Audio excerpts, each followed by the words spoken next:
welcome to my YouTube channel. If you're new here, I am J Cool. I post interesting videos such as daily news, entertainment, filming, so you need to subscribe.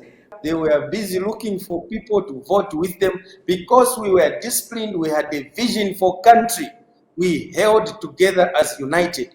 Why is it that whenever PF have problems, then people must join all over to begin to mourn with them?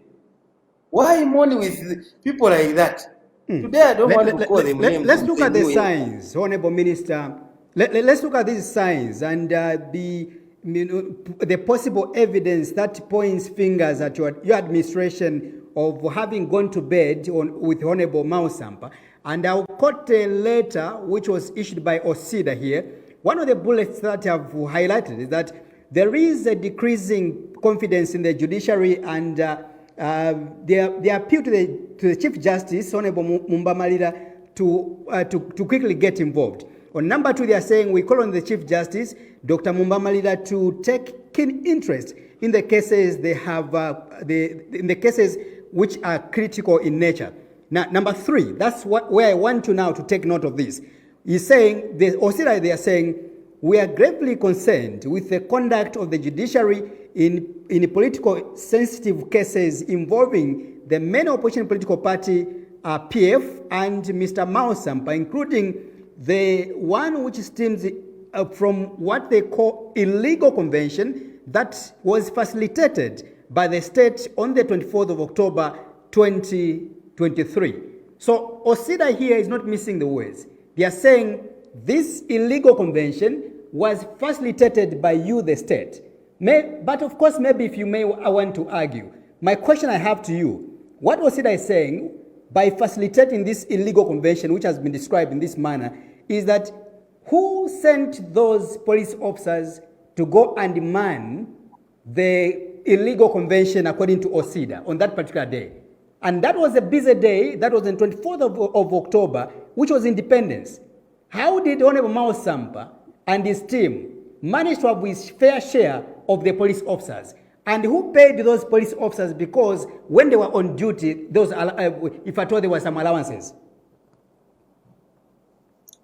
Thank you very much, Innocent, for that question.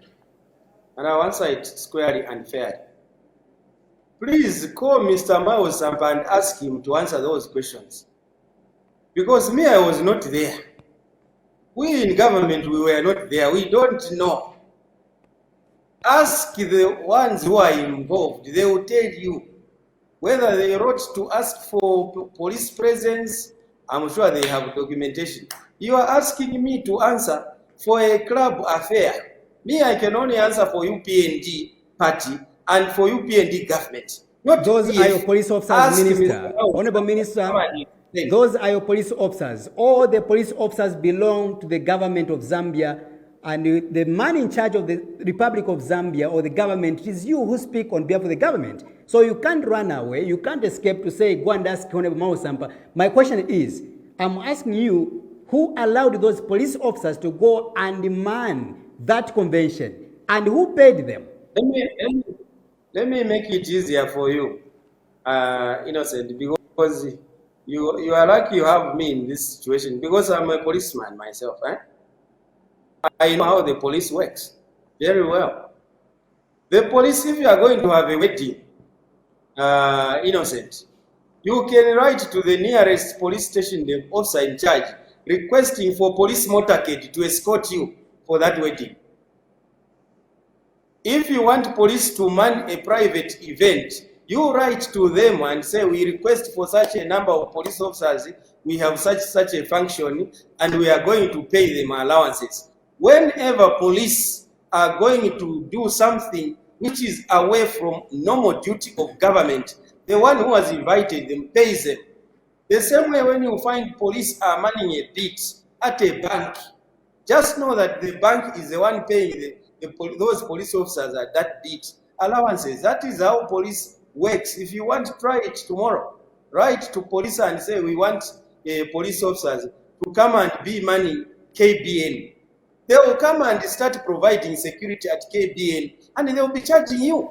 Don't you think, Honorable Minister, that Honorable Minister, don't you think this is the you know, what many citizens have described as the hypocrisy from your end in the manner you are doing things. Because on a busy day like Independence Day, when Zambians or when the police officers were anticipated to be more busier than a normal day, Honorable Mausampa or this opposition leader managed to have his fair share of the police officers. On a busy day, Honorable Minister, let's just pause a little bit and answer that question.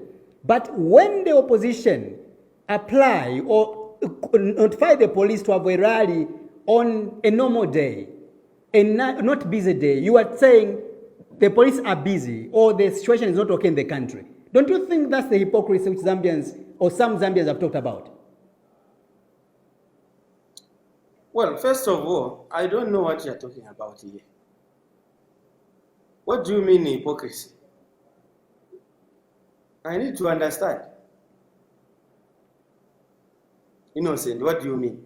What I mean, Honorable Minister, is that we've seen the opposition political party leaders or political parties in this country who have attempted to have public rallies on a normal day when the country is not busy.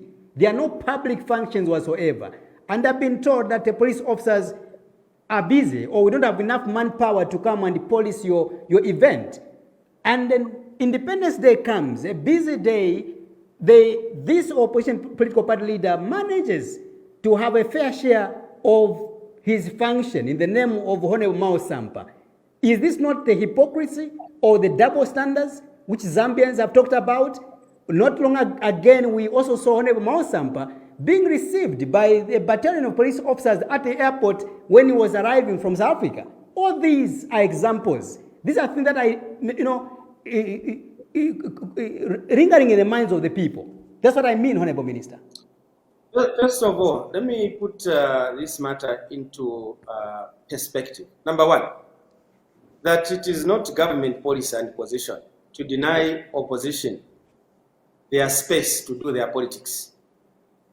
And going forward, the government position is very clear. We want our citizens to enjoy the rights as enshrined in the Constitution.